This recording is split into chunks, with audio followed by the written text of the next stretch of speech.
안녕하세요, 아르노입니다. 오늘 읽어본 책은 거인의 노트입니다. 책 표지는 이렇게 생겼어요. 책 표지는 이렇게 생겼고, 우리의 삶에서 기록을 인식시켜주는 책입니다. 기록의 중요성, 그리고 기록하는 방법이 나와 있죠. 저자 김익환 교수님은 말합니다. 기록하면 인생의 방향이 보인다고요. 기록이 이론과 실천 사이에 방황하는 저자님을 잡아주었고, 고민의 답을 내어주었다고 합니다. 자, 그럼 메모와 기록을 구분할 줄 알아야 돼요. 메모는요, 기록의 원천입니다. 너저분하게 적어둔 게 메모죠. 그럼 이렇게 조각난 글들을 모아서 체계적으로 정리한 게 바로 기록입니다. 책에는 성장 메커니즘 3단계가 나옵니다. 생각과 경험을 기록하고요. 기록을 보고 다시 생각하면서 다른 방식을 시도합니다. 그리고 그것을 다시 기록합니다. 그리고 반복합니다. 성장할 수밖에 없는 메커니즘이죠. 기록은요, 핵심만 기록해야 됩니다. 이제 한번 이 전체 책의 내용을 제가 정리해서 공유 드리겠습니다. 김익환 교수님의 그 책, 바로 거인의 노트입니다. 이 책에서는요, 인생에서 무엇을 보고 어떻게 기록할 것인가가 정리되어 있습니다. 김 교수님은요, 김 교수의 세 가지라고 유튜브 채널을 운영해요. 거기에는 김익환 교수님의 생각이 많이 담겨 있으니까 한번 영상도 보시면 좋을 것 같아요. 책은 이렇게 생겼습니다. 되게 깔끔한 디자인을 가지고 있고요. 제 거는 아마 다른 디자인을 갖고 있어요. 아마 이번 연도에 개정이 되면서 이렇게 디자인이 바뀐 것 같아요. 이 책은요, 우리 삶의 기록을 인식시켜주는 책이에요. 기록의 중요성과 그리고 기록하는 방법이 나와 있어요. 저자는 이 책에서 이야기합니다. 기록은 내가 고민해왔던 한계를 뛰어넘을 수 있는 최고의 무기였다. 단순히 생각만으로 머물다가 흩어질 많은 정보를 기록으로 한데 모으면 그것은 수단이 되고 역사가 된다고요. 기록을 하면 수단이 되고 역사가 되는 거죠. 여러분도요, 이 책의 내용을 보시고 기록의 중요성을 인식하시고 지식을 확장시키는 도구로 적절하게 활용하셨으면 좋겠습니다. 먼저 책의 목차입니다. 1부 기록하는 인간이라고 있어요. 1장이 성장이고요. 쭉 내려보면은 2장은 자유가 있죠. 즉 1부에서는요. 1부 기록하는 인간에서는 기록의 중요성과 가치를 일깨우고 성장을 가로막는 벽을 뛰어넘는 방법을 제시합니다. 2부는요. 거인의 요약법과 분류법입니다. 3장 집중. 여기서 좀 기억에 남는 건 고수는 많이 쓰지 않는다예요. 이따가 계속 설명드릴게요. 4장 확장입니다. 2부 거인의 요약법과 분류법에서는 머릿속을 한없이 맴도는 생각을 어떻게 요약하고 정리하는지 설명합니다. 또 정리한 것을 언제든 쉽게 꺼내볼 수 있으려면요, 어떻게 분류해야 하는지도 알아야 됩니다. 이것도 알려주죠. 3부 거인의 5가지 기록법 5장 공부입니다. 그리고 6장은 대화고요. 7장은 생각인데 결국에 공부와 대화와 생각에서 그 내용을 정리하라는 얘기입니다. 그리고 8장은 일상, 그리고 9장은 일입니다. 그리고 나가는 글이 있습니다. 마지막 3부는요, 그 거인의 5가지 기록법입니다. 이 책에서 제일 중요한 부분이에요. 누구에게나 즉각 도움이 될 수 있는 구체적인 방법이 담겨 있습니다. 이제 같이 보시죠. 저자 김익환 교수님은 들어가는 글 프롤로그에서 이야기합니다. 기록을 하면요, 인생의 방향이 보인다고요. 기록이 이론과 실천 사이에서 방황하는 저자님을 잡아주었고 고민에 답을 내주었다고 합니다. 그리고 말씀하시죠. 기록은 단순하다. 매일 나를 남기는 일이다. 내가 생각하고 겪고 느끼고 만나고 행하는 모든 것을 메모하면 그 메모에서 자신이 어떤 가치를 중요하게 여기는지 드러난다. 그것을 정리해 남기는 것이 바로 기록이다. 기록을 하면 인생이 심플해진다. 문제로 여겼던 것이 아무것도 아닌 일이 되고 고민은 쉽게 풀린다. 비록 내가 난쟁이일지라도 매일 기록이 쌓이면 우리는 그 위에서 더 멀리 보고 더 깊이 생각할 수 있다. 라고요. 1부 기록하는 인간입니다. 1장 성장을 지속하고 싶다면 삶을 기록하라. 기록학을 가르쳐온 저자님은요, 아쉬운 점이 하나 있었다고 해요. 많은 사람이 기록을 메모와 동일선상에 놓고 한 단계 더 높은 수준의 지식으로 요약 정리 못한다는 거죠. 진짜 내 것이 되려면요, 메모를요, 기록으로 발전시켜야 됩니다. 메모와 기록은 달라요. 메모는요, 기록의 원천입니다. 너저분하게 적어둔 것이 메모예요. 근데 이렇게 조각난 글들을 모아서 체계적으로 정리한 것이 바로 기록입니다. 즉, 기록은 우리가 일상적으로 적는 메모를 제대로 정리하는 행위라고 정의할 수 있습니다. 그럼 왜 기록을 해야 할까요? 저자는 얘기합니다. 첫째, 기록은요, 나를 지속 성장시킵니다. 이게 어떤 말이냐면, 인간은 태어나서 죽는 순간까지 성장을 한다고 합니다. 여러분도 성장하고 계시잖아요. 여기에서 성장이란 계속해서 지식과 지혜를 축적해 나감과 동시에 이를 지속적으로 확장하는 것을 의미합니다. 성장하는 방법은요, 크게 두 가지로 나뉩니다. 하나는 외부로부터 받아들이는 것, 그리고 다른 하나는요, 내 안에서 끄집어내는 것이에요. 하나는 외부로부터 받아들이는 것, 그리고 다른 하나는 내 안에서 끄집어내는 게 바로 성장하는 방법이죠. 이 두 가지 방법을요, 병행하면요, 시너지가 나가지고 진정으로 우리는 도약할 수 있다고 저자는 얘기합니다. 기록 역시 두 가지 방식으로 진화합니다. 첫 번째 형태는요, 외부로부터 쏟아지는 수십, 수천 가지의 지식과 비지식을 체계화해서 요약하고요. 그 중에서 중요한 정보를 기록으로 남기는 일입니다. 두 번째 형태는요, 내면 깊숙이 존재하는 잠재력을 기록함으로써 외부로 끄집어내는 일이죠. 다시 말해, 책을 읽고 영상을 보고 대화를 하는 등의 과정을 통해서요, 내 안에 쌓인 지식을 기록의 형태로 외부로 표출시키는 것을 뜻합니다. 기록은요, 두 가지의 기록이 이제 톱니바퀴처럼 맞물리는 순간 기록의 효용이 높아지고요, 지적으로 풍요로운 삶을 누릴 수 있게 되는 거죠. 다음은 기록해야 하는 두 번째입니다. 둘째, 기록은 내 삶의 주도권을 갖게 합니다. 기록을 한다고 하는 것은 어지럽혀진 방을 멀끔히 정리해서 언제고 자유롭게 활동할 수 있는 나만의 공간을 만드는 일입니다. 이 질서 속에서 얻게 되는 진정한 자유인 거예요. 하지 않아도 될 불필요한 일은 덜어내고요. 내가 원하는 것을 주체적으로 할 수 있는 삶을 꾸려나가는 것이 진정한 자유죠. 기록을 통해 진정한 자유를 얻게 되는 겁니다. 무질서에서 사람은 절대 자유로울 수 없습니다. 머릿속의 방을 깨끗이 정리해서 언제든 적재적소에 맞게 꺼내 쓸 수 있는 생각을 차곡차곡 모아둔다면 얼마나 자유로워질까요? 그러니까 저자는 얘기하죠. 자유로워지고 싶다면요, 기록을 해야 합니다.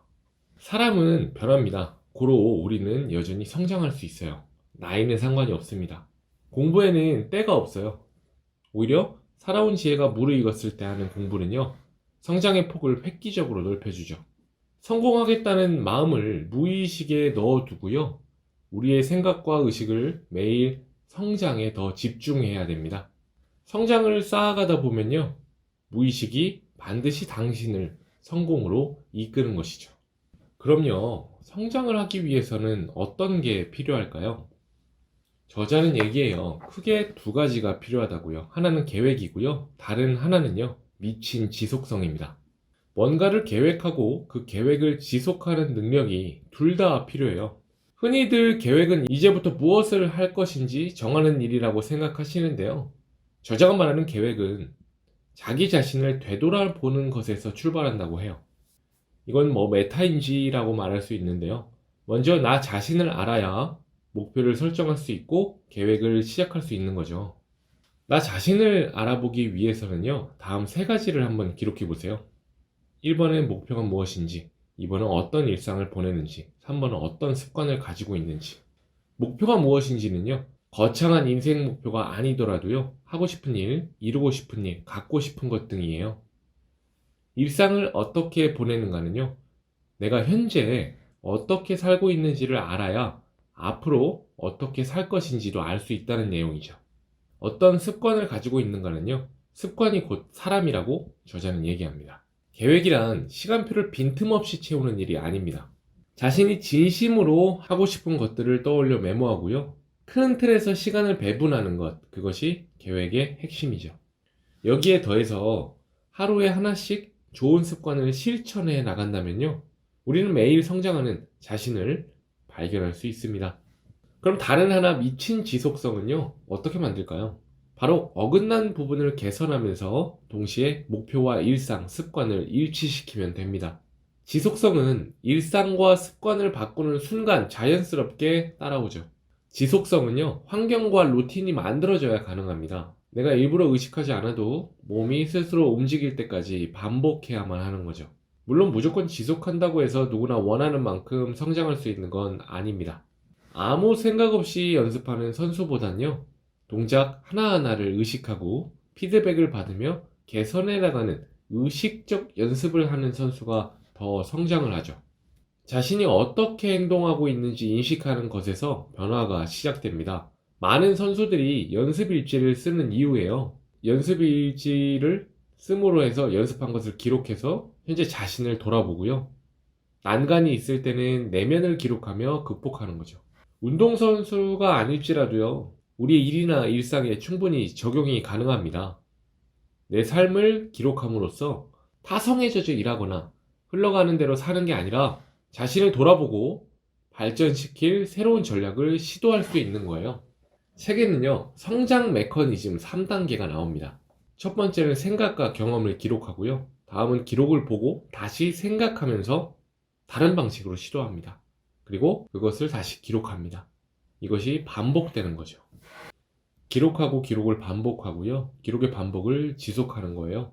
저자는 얘기해요. 모든 걸 다 하려고 하기보다는요, 당장 할 수 있는 작은 일부터 시작하라고 해요.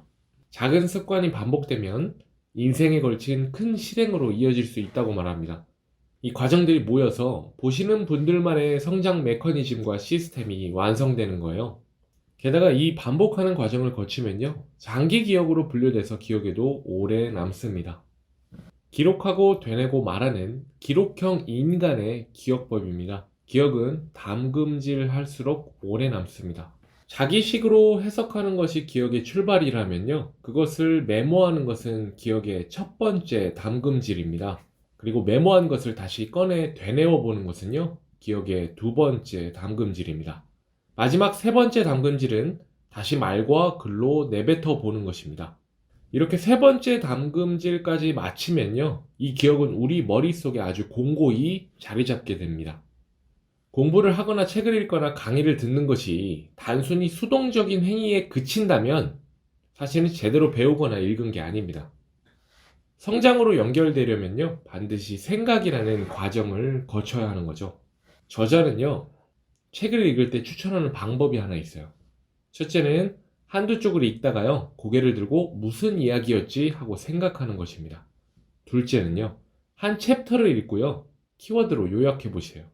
셋째는 다 읽고 나서 A4 두세 장 분량으로 요약해요, 재정리 한번 해보세요. 그리고 최종 정리한 내용을요, 입 밖으로 소리내어 발표하고 나면 이 책은 온전히 당신 것이 되는 것입니다. 지식을 자기화시키는 과정인 거죠. 앞서 기록에는 두 가지 효능이 있다고 공유 드렸어요.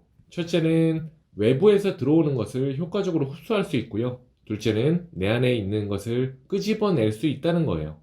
기록하고 기억하는 행위를 생각해 보면요, 기본적으로 외부의 것을 내 안에 집어넣고 내 안에서 생각하다가 다시 꺼내는 원리가 계속해서 작용합니다. 흔히들 들어오는 것을 소화하기 위한 기록만을 중요하게 생각하고 그것을 기록이라고 착각하지만요, 내 안에서 끄집어내는 기록도 반드시 필요한 것이에요. 이게 바로 내적 자산입니다. 끄집어내는 기록이요. 내적 자산은요, 5가지로 나눌 수 있습니다. 이해력, 사고력, 문제 해결력, 추진력, 대인력입니다. 이해력은요, 지식이나 경험을 받아들여 해석하고 내 안에서 체계화시키는 능력이에요. 사고력은 생각을 다양한 방향으로 깊고 넓게 발전시키는 능력입니다. 문제 해결력은요, 나에게 닥친 어떤 문제의 원인을 파악하고요, 해결해 나가는 능력입니다. 추진력은 자신이 하고자 하는 일을 적극적으로 실행에 옮기는 능력입니다. 대인력은요, 타인과 원만한 관계를 맺고 유지하는 능력입니다. 지적인 사람 혹은 지성을 갖춘 사람은요, 지식만 많은 사람이 아니에요. 지식을 잘 정리하고 이를 바탕으로 새로운 인식을 낳거나 통찰력을 발휘하는 등의 더 큰 능력을 지닌 사람입니다. 좋은 경험만 내적 자산이 되는 게 아니라요, 실패한 경험이나 아니면 힘들게 아르바이트한 경험, 모든 것이 나의 내적 자산이 될 수 있습니다. 우리의 이런 내적 자산들은, 즉 우리 내면에 이제 수많은 것들은요, 액체 상태로 존재해요.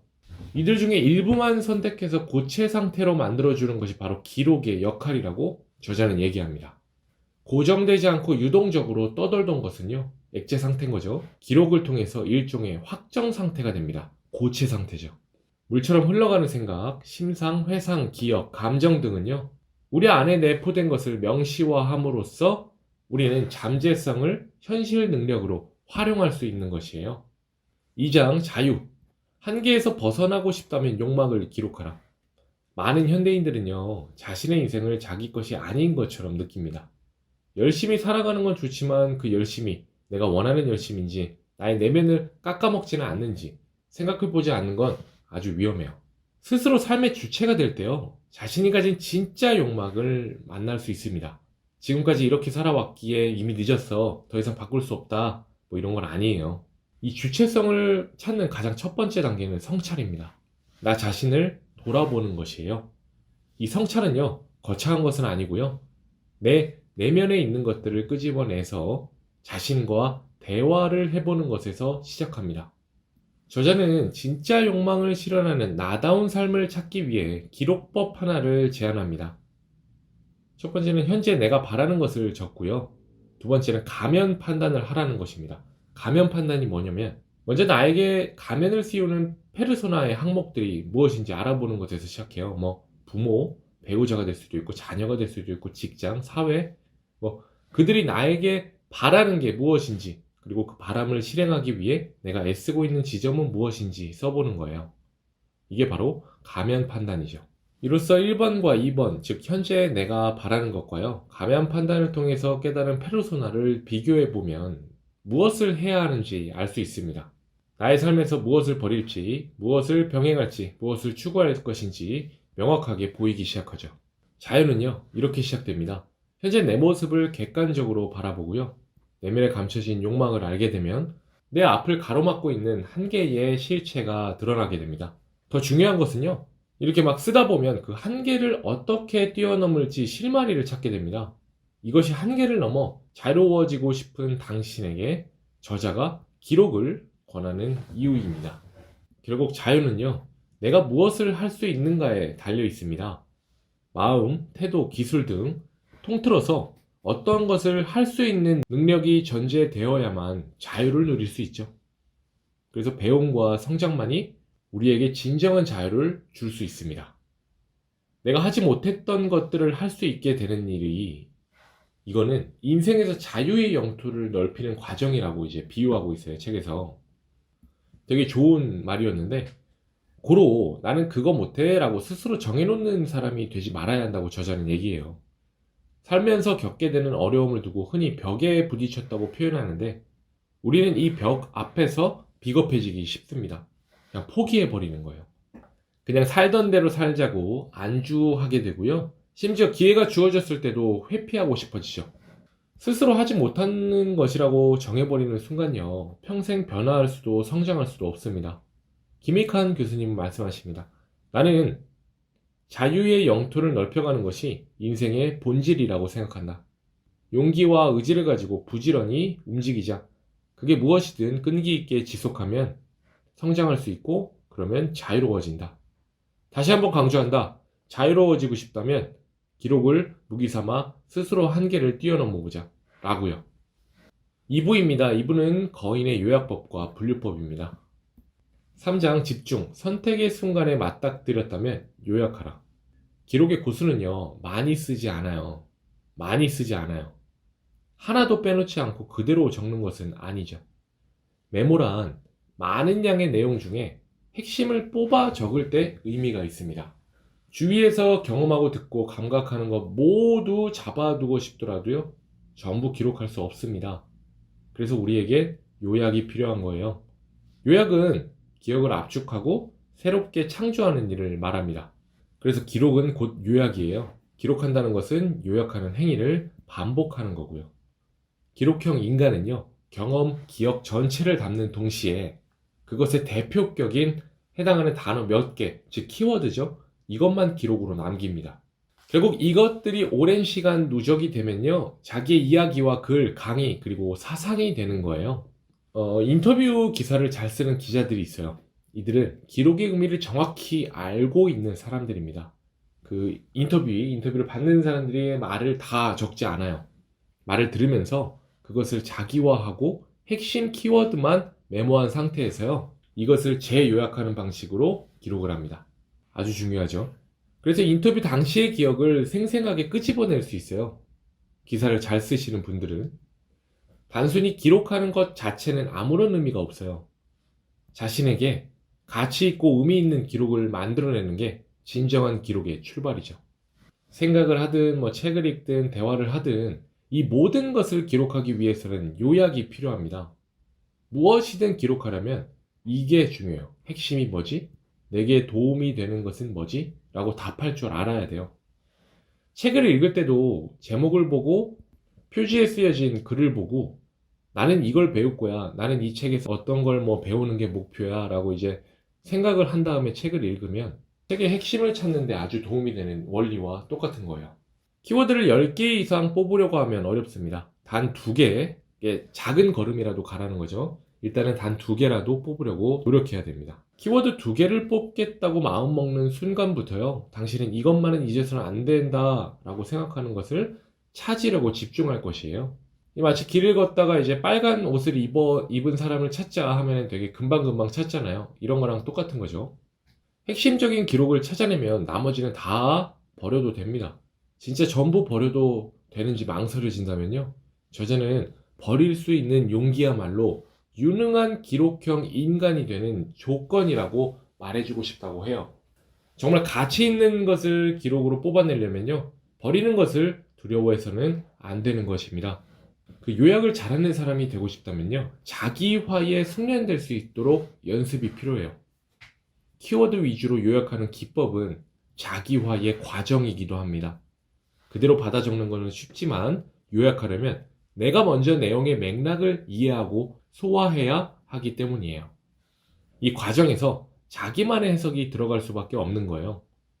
누군가 전했던 말이 그대로 기억나지 않고 내가 이해하고 받아들인 내용만 기억나는 것처럼요, 자기의 색깔이 묻은 내 것은 절대 쉽게 잊혀지지 않습니다.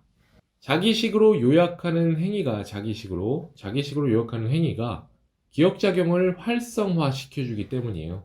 그렇게 냉정하게 들릴지 모르겠지만 이해하지 못하는 건요, 과감하게 버려야 됩니다. 어차피 기록도 내가 이해해야만 나중에 써먹을 수 있는 거예요. 학문의 세계는요, 자기화라는 과정을 통해서 성장합니다. 다시 말해서 다른 사람들이 이야기한 것을 가져와서 거기에다가 내 생각을 10%쯤 얻는 게 학문의 방법인 거죠. 책이 됐건 리포트를 쓰기 위한 자료가 됐건 다른 사람의 말이 됐건 리포트를 쓰기 위한 자료가 됐건 다른 사람의 말이 됐건 키워드 위주로 소화하고 거기에 자기 이야기를 10% 얻는 것이 바로 자기화입니다. 일상을 살아가면서 얻게 되는 새로운 지식과요, 깨달음을 놓치지 말고 키워드로 메모해 두고요, 메모해 둔 것을 토대로 나의 이야기를 덧붙입니다. 그리고 이 원칙을 기억하고 말과 글로 표현한다면요, 누구보다 빠르게 성장의 기쁨을 맛볼 수 있는 것입니다. 4장 확장입니다. 삶의 돌파구가 필요하면 분류하라. 산재되어 있는 잠재적 가치들을 어떻게 하면 잘 활용할 수 있을까요? 저자는 이야기예요. 답은 바로 분류에서 찾을 수 있다고요. 분류는요, 기록학에서 매우 중요한 영역입니다. 분류하고 정리하는 것은요, 이 뒤죽박죽된 잠재성 가운데서 특정한 부분을 선택해서 삶에 활용한다는 것을 뜻합니다. 예를 들어보죠. 테니스를 칠 때 여러 가지 행동과 감정이 복합적으로 섞여 있어요. 테니스를 다 치고 난 후에 그 활동을 기록하려면 행동이 자연스럽게 분류됩니다. 동작 하나하나 떠올리면서 다음에 더 잘 치려면 주의해야 할 포인트가 무엇일지 기록할 수도 있고요. 운동에 대한 감상을 적을 수도 있고요. 팀플레이를 통한 얻은 인간관계에 대한 깨달음을 적을 수도 있어요. 머릿속 생각과 마찬가지로 테니스 자체는 융합되고 통합된 것인지 몰라도요, 기록을 거치면 그 행위를 자연스럽게 분류하고 정리할 수 있습니다. 떠오르는 아이디어를 메모하고요, 그 메모를 재조합해서 세부 얼개를 만든 뒤에 글을 쓰면요, 글쓰기는 고통이 아니라 나를 표출하는 하나의 예술이 될 수 있습니다. 그리고 중요한 건데 다시 읽어야 기록이 완성된다고 저자는 얘기하고 있어요. 기록 습관은요, 쓰는 것, 즉 메모죠. 그리고 읽는 것, 되뇌임입니다. 이게 함께 이루어질 때 완성이 된다고 말하고 있어요. 매일 그리고 주간 단위로 메모한 것을 읽고 되뇌며 다시 요약하는 것이 메모와 기록 정리의 기본이죠. 맞죠? 적기만 해가지고 이제 분류하고 뭐 요약해 놓으면 뭐예요? 다시 안 보면 또 까먹잖아요. 다시 보고 또 다시 정리를 하면요. 이게 뭐 장기 기억이 되고 하면서 완전 내재화 되는 거예요. 이것이 습관이 되면 특별히 기록을 분류하지 않아도요. 무엇이 어디에 있는지 몇 년이 지난 지금에도 어렴풋이 기억이 난다고 합니다. 저자님은 뭐 이렇게 메모들을 다 정리해가지고 어디에 뭐가 정리되어 있는지 다 아신다고 해요. 3부입니다. 거인의 5가지 기록법. 이 책의 핵심부죠. 저자는 간절히 성장을 꿈꾸는 사람들에게 공부, 대화, 생각, 일상, 일, 이 5가지 영역에서 기록과 반복과 지속이라는 3단계를 실천하라고 이야기하고 있어요.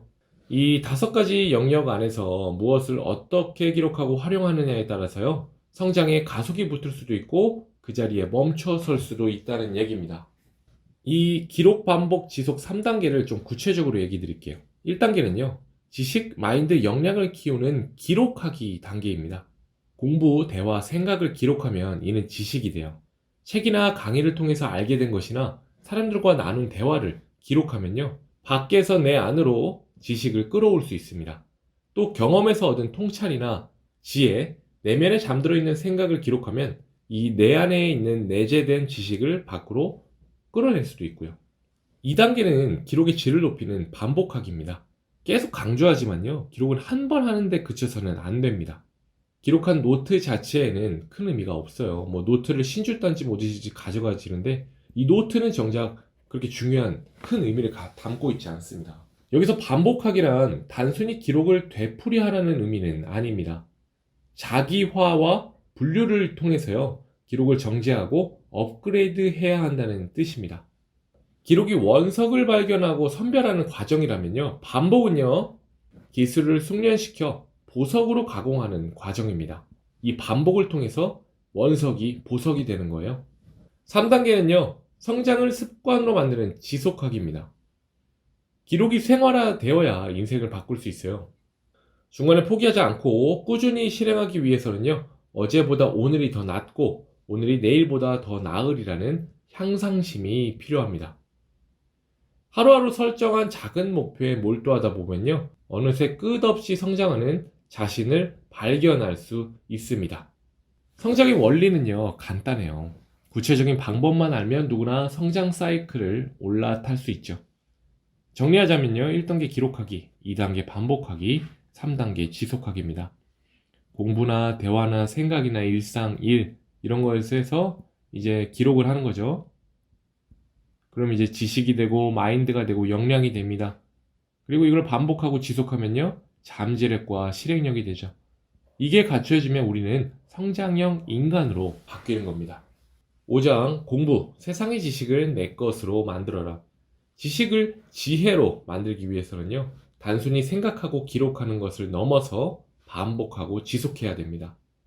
지식이 많은 것과 지혜를 발휘하는 일은 엄연히 다르기 때문이에요.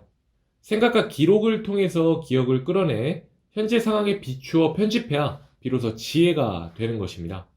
책을 읽으면서 자꾸 메모하려고 하면 글의 맥락이 끊기기 때문에요, 책의 흐름을 따라가기보다 쓰는데 정신 팔려서 비효율적이라고 합니다.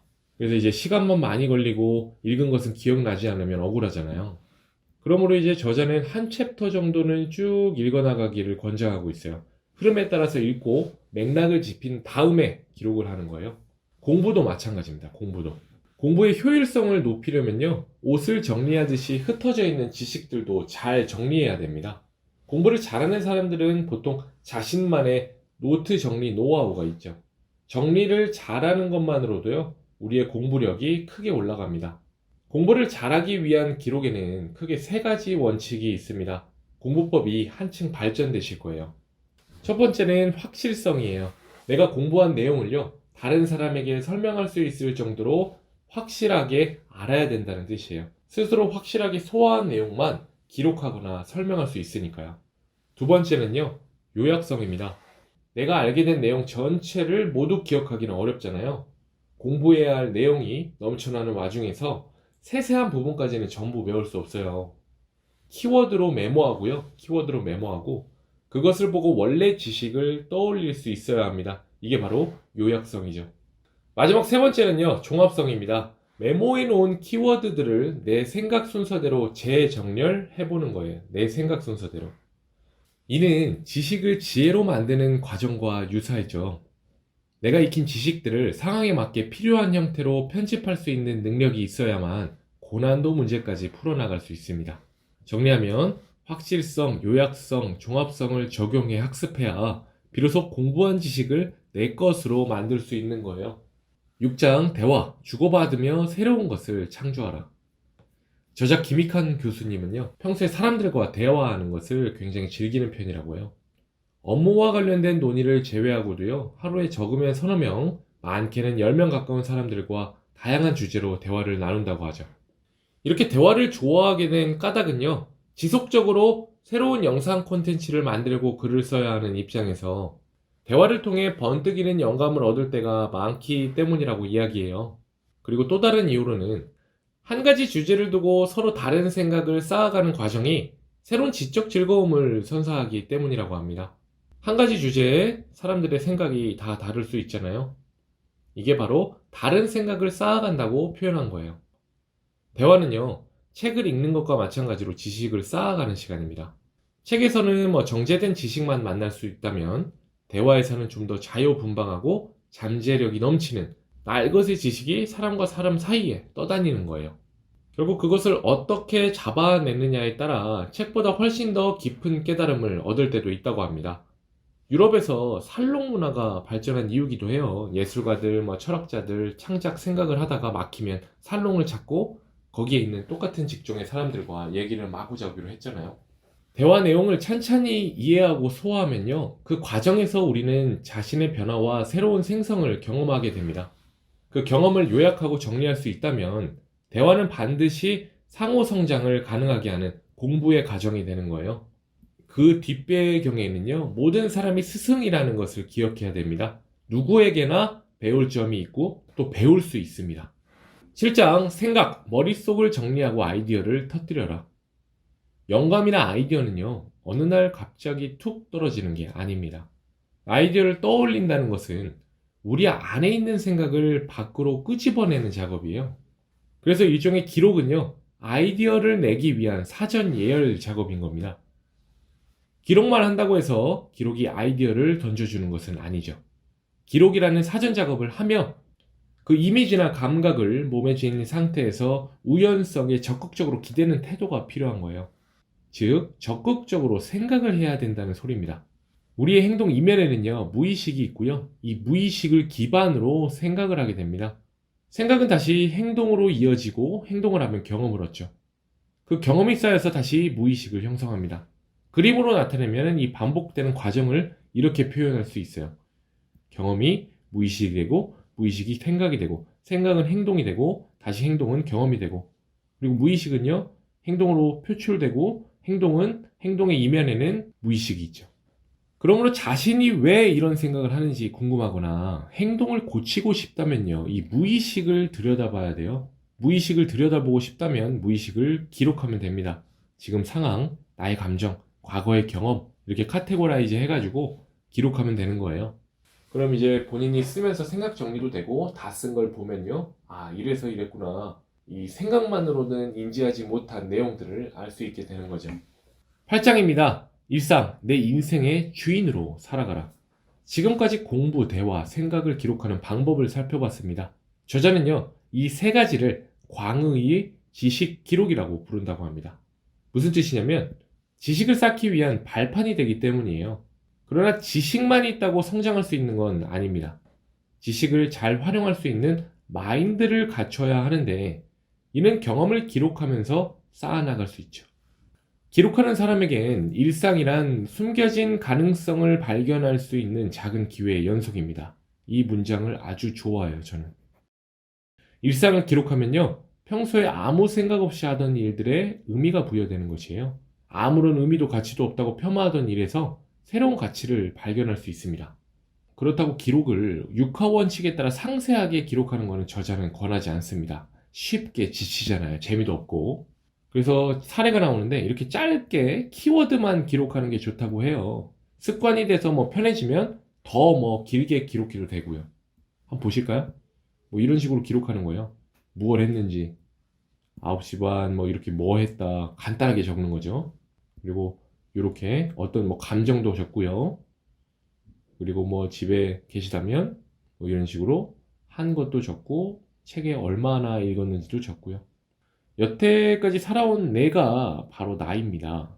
현재 나를 만드는 건요, 과거에 내가 했던 행동들이죠. 위에 보여드린 장면 기록은요, 나다움을 찾는 첫걸음입니다. 기록은요, 과거의 반성이자 현재의 발견, 그리고 미래를 향한 다짐입니다. 바꾸어 말하면요, 과거와 현재, 미래를 어떻게 기록하느냐에 따라 삶은 달라지게 되죠. 9장, 반드시 성공하는 사람이 되어라. 유능해지고 싶다면요, 일을 기록해야 됩니다. 일의 성격에 따라 다양한 방식으로 업무 수첩을 쓸 수 있지만 조금 한 가지 원칙을 알려주는데요. 바로 조금만 쓴다입니다. 이 원칙만 지켜도 업무의 많은 부분이 수월해집니다. 모든 내용을 빽빽하게 쓰면 이는 무엇이 중요한지 모르는 거예요. 모르는 거니까 아무거나 다 적는 거죠. 다 적는 거. 맹목적으로 기록한다고 해서 일을 잘할 수 있는 게 아닙니다. 일을 기록하는 행위의 핵심은요, 결국 어떻게 하면 일을 잘할 수 있을까 스스로 많이 생각해 보는 것입니다. 결국 핵심만을 기록하라는 말은 생각의 과정을 거치라는 의미죠. 저자는요, 마지막으로 우리가 모두가 이제 주인인 세상을 꿈꾼다고 합니다. 무슨 일에서든 메모하는 습관을 붙이면 모호하던 것들이 명확해진다고 말하고 있죠. 삶의 전반을 기록하는 동시에 그 기록들을 세심하게 살피면요, 그동안 몰랐던 나 자신이 보이기도 합니다. 저자는 아래와 같이 말하고 책을 마무리 짓습니다. 기록을 즐기시고 기록을 통해 성찰하시기 바랍니다. 제가 진짜 좋아하는 책이고 진짜 좋아하는 교수님이에요. 그래서 저도 뭐 블로그나 브런치나 아니면 개인 메모장에 계속 기록을 하면서 저 자신을 발견해 가는 삶을 살고 있습니다. 보시는 분들도 기록에 대한 많은 인사이트를 받으시는 시간이셨으면 좋겠어요. 시간 나시면 꼭 읽어보시는 거 추천드립니다. 저도 여러분의 기록을 응원하겠습니다. 다음에도 좋은 책 가지고 올게요. 긴 영상 봐주셔서 감사합니다.